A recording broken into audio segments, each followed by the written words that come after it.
यीशु मसीह के कीमती नाम में मैं आप सभी का अभिवादन करती हूँ और आज इस बाइबल स्टडी में जो इवेंशन मिनिस्ट्री की तरफ से है, मैं आप सबका स्वागत करती हूँ।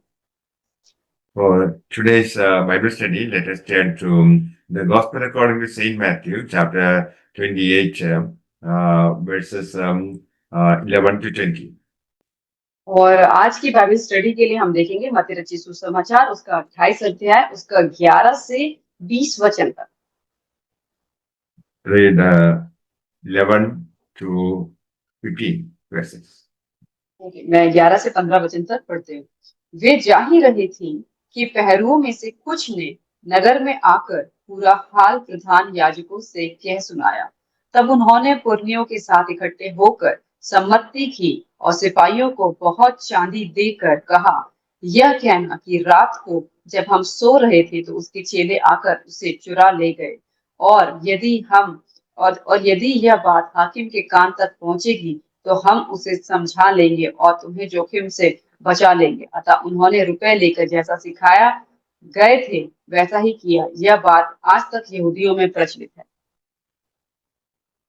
Through the years, there have been many objections to the resurrection of Jesus Christ.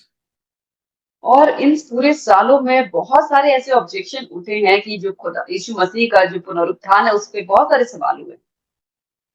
They say his body was stolen. और वो कहते हैं कि उसके शरीर को चुरा लिया गया। But the historical fact of resurrection is attested by more witnesses.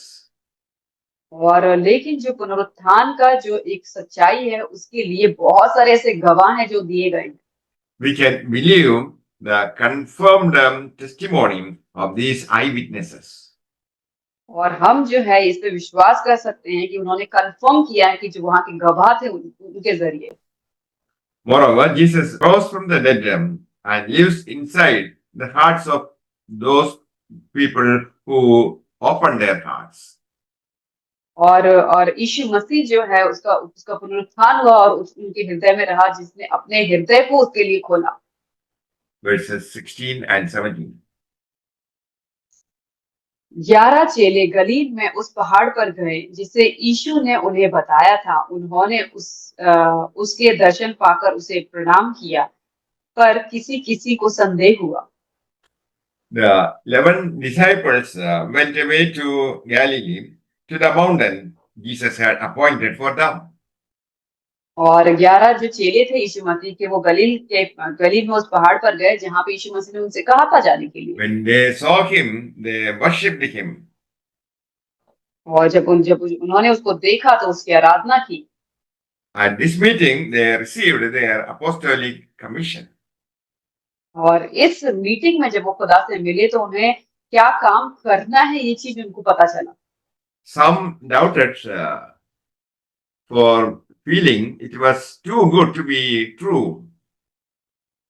और कुछ लोगों को इस चीज का संदेह हुआ क्योंकि ये बहुत ही ज्यादा एक ऐसा था कि बहुत ही ज्यादा अच्छा था ये सच होने के लिए। Moreover, they were ashamed from having forsaken Jesus during his suffering. और उसके बाद उनको बहुत ही ज्यादा शर्मिंदगी महसूस हुई क्योंकि उन्होंने यीशु मसीह के जब वो दुख उठा रहा था तब उसको छोड़ दिया था। Verses 18 to 20. यीशु ने उनके पास आकर कहा, स्वर्ग और पृथ्वी का सारा अधिकार मुझे दिया गया है, इसीलिए तुम जाओ, सब जातियों के लोगों को चेला बनाओ और उन्हें पिता और पुत्र और पवित्र आत्मा के नाम से बपतिस्मा दो और उन्हें सब बातें जो मैंने तुम्हें आज्ञा दी है मानना सिखाओ। और देखो मैं जगत के अंत तक सदा तुम्हारे संग हूं। All authority has been given to me in heaven and on earth. और स्वर्ग और पृथ्वी का सारा अधिकार मुझे दिया गया है। This is an authoritative command, not a suggestion. और ये एक अधिकार के साथ एक कमांड दिया गया था, एक कोई ऐसा सजेशन नहीं दिया था। Because he has this authority, he can send whomever he wills to do whatever he pleases. और इस अधिकार के अनुसार वो किसी को भी जिसको भी वो चाहे उसको वो अधिकार दे सकता, जिससे वो खुश हो, जिससे वो प्रसन्न हो। We believe in his power. और हम उसके पावर पे, उसकी सामर्थ पे हम विश्वास करते हैं। We know our powerlessness will not hinder the progress of his kingdom. और हम जानते हैं कि हमारे पास ताकत नहीं है और ये कभी भी उसके जो उसका राज्य है उसके बीच में कभी भी रुकावट नहीं बनेगा। Because Jesus has his authority, he sends us, guide us, and empowers us. और क्योंकि ये उसका ताकत है और वो हमें मदद करता है, वो हमको गाइड करता है उस रास्ते के लिए। His work and message would continue to the world through his disciples. और उसका जो काम है और उसकी जो आज्ञाएं हैं वो सब कुछ उसके चेलों के द्वारा इस संसार में पूरा होता अभी। The command is to make disciples, not supporters of a cause. और उसने ये चीज कहा कि तुम चेले बनाओ, कि उसके लिए सपोर्टर्स नहीं इसको चाहिए, उसने कहा कि हमें चेले बनाने के लिए कहा। This making of disciples is the power of spreading Christianity. और ये जो चेले जब आपस में जो मिले ये था कि जो क्रिश्चियनिटी, जो मसीहों की जो ताकत है उसको बताने के लिए कहा। In his earthly ministry, Jesus deliberately restricted his work to the Jewish people. और उसने जब वो यीशु मसीह जब संसार में थे तब उन्होंने अपनी जो उनकी अर्थली मिनिस्ट्री थी उसमें जो यहूदी लोग थे उन तक ही उसने अपनी मिनिस्ट्री को लिमिट करके रखा था। Now they are commissioned to take the gospel to all the nations.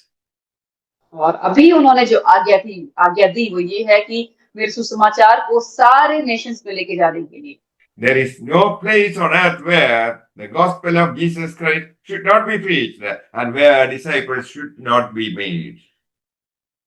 और उन्होंने ऐसा कहा कि जगत का ऐसा कोई भी कोना नहीं होगा जहाँ पे खुदा का सुसमाचार प्रचार नहीं होगा और वह हर जगह पे उसके चेले होंगे। They were to baptize them, suggesting to break their sinful life. और उन्हें उन्हें बताया गया कि उन्हें बपतिस्मा देना है और लोगों का जो भी पाप है उनको क्षमा करना, उनको खत्म कर देना है उस बपतिस्मा से। In the name of Jesus means entrance into an allegiance. और यीशु मसीह के नाम में मतलब है कि उसके जो लीजियंस है, मतलब उसके वंशावली में हमको प्रवेश करना।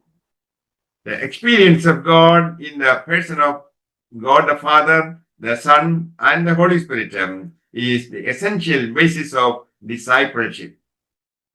और उसके चेले जो है उसकी डिसाइपलशिप का जो सबसे ज्यादा जो मेन चीज है कि हमें जो है वो पिता, पुत्र और पवित्र आत्मा के नाम से हमको उनके साथ रहना है। That indicates the unity of three persons. और ये दिखाता है तीन लोगों की एकता। Jesus will be present with his disciples until the job of making disciples is done. और यीशु मसीह जो है अपने चेलों के साथ वो तब तक रहेगा जब तक उसने जो काम दिया है वो खत्म ना कर ले। That is until the end of the age. इसका मतलब ये है कि इस जगत के अंत तक The followers of Jesus Christ are responsible to present the whole counsel of God to those who are made disciples. और यीशु मसीह के जो चेले हैं उनको उनकी ये जिम्मेदारी होती है कि परमेश्वर की जो सारी जो टीचिंग्स है, जितनी भी यीशु मसीह ने बताया है कि वो उन लोगों के सामने उसको अवेलेबल करे। May the Lord bless you all with these words. Amen. परमेश्वर वचनों के द्वारा आशीष करें, आमीन।